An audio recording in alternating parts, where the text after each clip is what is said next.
দেখো বন্ধুরা, আমি তৈরি করেই একটু তোমাদের টেস্ট করিয়ে দেখাচ্ছি। এটা কত সুস্বাদু হয়।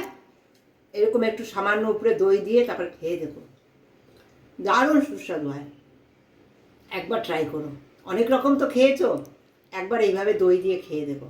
বন্ধুরা দেখো, এঁচড় নিয়ে চলে এসেছি। আজকে একদম ইউনিক একটা রেসিপি হতে চলেছে এই এঁচড় দিয়ে।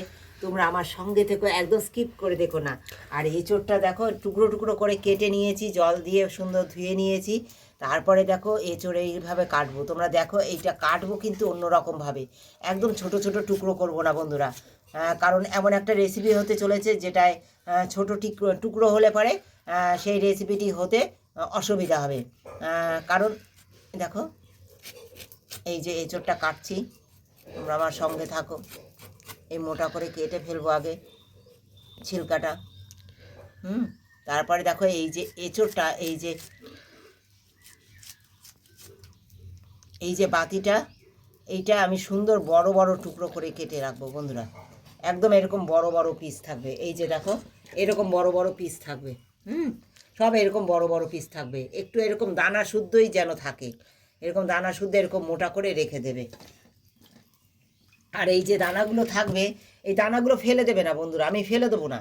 হ্যাঁ, হয়তো কিছুটা এঁচড় আমি এরকম রেখে দেবো, তার সঙ্গে দানাগুলো মিলিয়ে রান্না করে খেয়ে নেবো। হ্যাঁ, সুন্দর হলুদ জলের মধ্যে আমি সব কেটে ডুবিয়ে দিচ্ছি। তারপরে এগুলো আমি সুন্দর সিদ্ধ করে নেব। এই মোটা মোটা এঁচড়গুলো আমি সুন্দর লবণ দিয়ে সিদ্ধ করে নেব। সিদ্ধ করার পরে আমি কি করব, তোমরা আমার সঙ্গে থাকো, একদম স্কিপ করে দেখো না। তোমরা ভালোবাসা দিচ্ছ অনেক, আমি জানি। প্রতিদিন আমার পাশে রয়েছো। যারা এখন একটা কমেন্ট করনি, অবশ্যই একটা কমেন্ট দিয়ে দিও।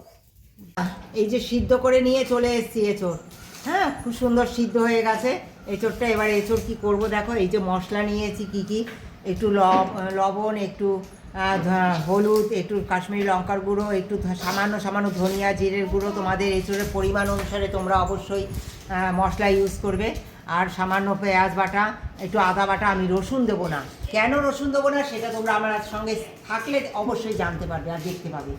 একদম এমন একটা রেসিপি হতে চলেছে যেটাতে রসুন মানে না, আর রসুন খাওয়া উচিত না। আর দেখো, দিয়ে দেবো সামান্য গোলমরিচের গুঁড়ো। হ্যাঁ, এইগুলো আমি আগে মিশিয়ে নেব, কারণ এর মধ্যে দিয়ে মেশালে পরে কোনোটায় লঙ্কা বেশি লেগে যাবে, কোনোটায় হলুদ বেশি লেগে যাবে। তাই মশলাটা আগে এইভাবে মাখিয়ে নিলাম বন্ধুরা। আর খুব বেশি লবণ আগে দেবো না, কারণ লবণ দিয়ে আমি এটা সিদ্ধ করেছি। তাই মশলাটা দেখো এইভাবে মেখে নিলাম। এইবার আমি মশলাটা দেখো, হ্যাঁ, তেল দিলাম। তেল দিয়ে মশলাটা এই সমস্ত এঁচড়ে এইভাবে মাখিয়ে আমি প্রায় 1 ঘন্টা রেখে দেবো। 1 ঘন্টা রেখে দেবো। তারপর তোমরা আমার সঙ্গে থাকো, কি হতে চলেছে অবশ্যই বুঝতে পারবে। সমস্ত মাখিয়ে আমি প্রায় 1 ঘন্টা রেখে দিয়েছিলাম। হ্যাঁ, এবার দেখো তেল গরম করে নিয়েছি। তোমরা আমার সঙ্গে থাকো, আশা করি তোমাদের খুব ভালো লাগবে। দারুণ একটা রেসিপি হতে চলেছে, একদম কম তেল মশলা। দেখো, এই তেলে আমি সুন্দর করে একদম লাল লাল করে ভেজে নেব।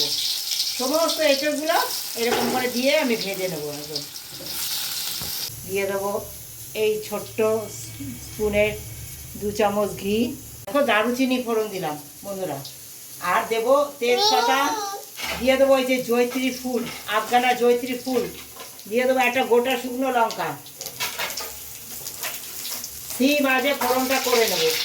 ফোড়নটা সুন্দর হয়ে গেছে, আমার গন্ধ সুন্দর বেরিয়ে গেছে। হ্যাঁ, যখন দেখবে দারুচিনি ভুসভুস কাটছে না, তখন দেখবে ফোড়নটা রেডি হয়ে গেছে। এবার দিয়ে দেবো পেঁয়াজ কুচি। 2টো পেঁয়াজ কুচিয়ে নিয়েছি আমি বন্ধুরা, সেই পেঁয়াজ কুচিটা দিয়ে দিলাম। দিয়ে দেবো আদা বাটা। তোমাদের এঁচড়ের পরিমাণ অনুসারে তোমরা মশলা দেবে বন্ধুরা। হ্যাঁ, তোমরা দেখেছো আমি কতটুকু দিয়েছি, সেই অনুসারে আমি আদা বাটা দিয়েছি। হ্যাঁ, 1 চামচ দিয়েছি, টিস্পুনের 1 টিস্পুন আদা বাটা দিয়েছি। আদাটা দিয়ে একটু নাড়িয়ে চাড়িয়ে নিলাম, কাঁচা গন্ধটা চলে গেল। হ্যাঁ, এবার দিয়ে দেবো আমি গুঁড়ো মশলা। তাই দেওয়ার আগে আমি একটু জল দিয়ে দেবো, যাতে মশলা নষ্ট না হয়, পোড়া একদম পুড়ে না যায়। হ্যাঁ, তাই আমি দিয়ে দিচ্ছি। দেখো, সামান্য সমস্ত কিছু মিলিয়ে আদা আর জিরে আর ধনিয়া মিলে 1 টিস্পুন দেবো। হ্যাঁ, বেশি দেবো না, কারণ এমন একটা জিনিস পড়বে তাতে বেশি মশলা ভালো লাগবে না। দিয়ে দেবো সামান্য কাশ্মীরি লঙ্কার গুঁড়ো আর চিনিটাও দিয়ে দিলাম একসঙ্গে। প্লেটেই নিয়ে নিয়েছিলাম, একসঙ্গে দিয়ে দিয়েছি। এই দিয়ে আমি সুন্দর কষিয়ে নেবো বন্ধুরা, সুন্দর করে মশলাটা কষাবো বন্ধুরা। এই যে আমি প্রায় 150 গ্রাম দই নিয়ে নিয়েছি। এই দইটা আমি খুব ভালো করে ফেটে নিয়েছি। হ্যাঁ, আর নর্মাল করে নেবে বন্ধুরা। আর যখন দইটা দেবে না, একদম সিম আঁচ করে দেবে। হ্যাঁ, যদি তোমাদের কাঠের চুলো হয়, চুলো থেকে নামিয়ে নেবে, তাহলে দই কখনো ফাটবে না, ফেটে গিয়ে ছানা খেতে যাবে না। হ্যাঁ, আমি এখন গ্যাসটা পুরো অফই করে দেবো। হ্যাঁ, গরমের সময় তো একটুতেই কড়াই তেতে যায়, আর আমার একটু এটা পিতলের কড়াই, সেহেতু একটু বেশি তেতে যায়, তাই আমি অফ করে দিলাম। অফ করে দিয়ে খানিকটা দই দিয়ে দেবো আগে।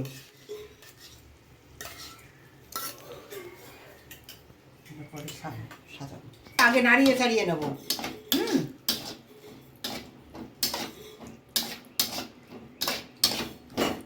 দেখো বন্ধুরা, এই যে সুন্দর কষিয়ে নিচ্ছি। এবার গ্যাসটা জ্বালিয়ে দেবো আবার সিম আছে একদম। এই ছোট গ্যাসে আমি এবার জ্বালিয়ে এটা রান্না করব। একদম বড় গ্যাসে করব না, দই দিয়েছি তো, যাতে কেটে না যায়, যেন স্বাদটা সম্পূর্ণ সুন্দর থাকে। দেখো বন্ধুরা, মশলা এই যে কষাচ্ছি, এই কষানো অবস্থায় আমি কি দিয়ে দেবো, এঁচড়গুলো দিয়ে দেবো। হ্যাঁ, এঁচড়গুলো দিয়ে আমি একটু কষাবো সুন্দর করে আমি কষাতে থাকবো। এতে কোনো জল পড়বে না বন্ধুরা। এই যে দইয়ের যে জল, তাতেই রান্না হয়ে যাবে, কারণ আমার এঁচড় তো সিদ্ধ করা। হ্যাঁ, এতেই আমার রান্না হয়ে যাবে। সুন্দর করে আমি কষাতেই আমার রান্না কমপ্লিট হয়ে যাবে। দেখো বন্ধুরা, এইখানে আমি খানিকটা দই রেখে দিয়েছি। এই দইতে কিন্তু একটু চিনি দিয়ে রাখবো অবশ্যই, কারণ দইটা যে কীভাবে ইউজ করবো, এই দেখো একটু নাড়িয়ে এইভাবে রেখে দেবো। আর তোমাদের যদি চিনির থাকে, গুঁড়ো থাকে, দিয়ে দিলে আরও ভালো হবে। আমার গুঁড়ো নেই, তাই আমি ওরকম দিয়ে রেখে দিলাম, গলে যাবে ওটা। আর দেখো, এই যে কষে গেছে, আমি সামান্য গরম জল দিলাম একটু গ্রেভি হওয়ার জন্য। তোমাদের যদি জল থাকে, দরকার নেই। কারণ এটা একটু গ্রেভি হবে, অল্প মশলায় অথচ একটু গ্রেভি ভাব থাকবে।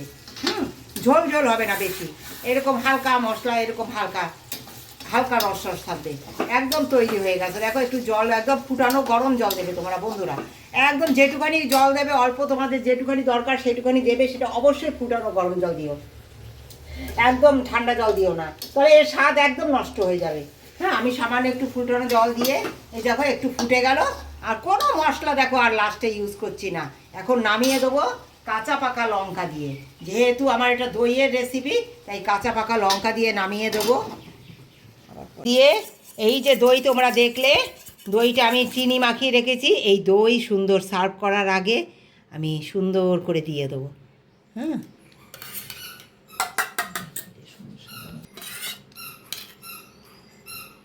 ভালো লাগবে খেতে। একবার তোমরা এইভাবে করে খেয়ে দেখো, দারুণ স্বাদের হয় কিন্তু বন্ধুরা, দারুণ স্বাদের হয়। সার্ভ করার আগে একটু এইভাবে দই দিয়ে খেয়ে দেখো, খুব স্বাদের হয়।